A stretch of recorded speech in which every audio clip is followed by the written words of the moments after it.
Patay sa pamamaril ang isang dalaga sa Pasig, Iloilo.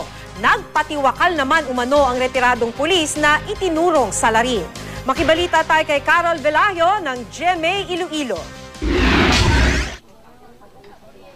Hindi pa rin makapaniwala ang pamilya Castellano sa sinapit ng 18 taong gulang nilang kaanak na si Irene Joy, na kilala sa palayaw na Maoy. Kanina sana nagtapos si Maoy sa high school. Hindi na siya nakapagmarcha matapos umanong barilin ng isang retiradong pulis. Kwento ng kapatid ng biktima, mag-aalas 6 ng umaga nitong Biyernes nang pumunta sa kanilang bahay sa Barangay Manit, Pasig City, Iloilo, ang suspect na si Juanito Bacolina, 70 taong gulang.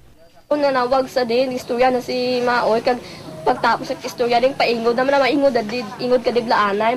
Hindi lako nung adya, lako matindog. Istorya kagulpi na din gabuta, kading tiro na si Maoy.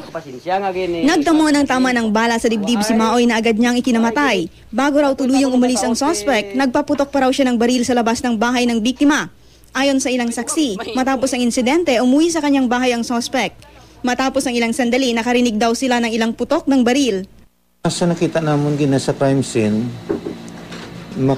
nakita namon nga ang posibilidad lang agin tiro yaman ang iyang ako galingon.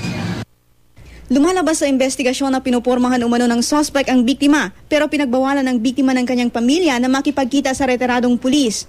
Posible raw ikinagalit ito ng suspect. Nakikita ko akong bata, agyang nga ginipi kadol ko ako na karahay na ako na magidayan kong gabi.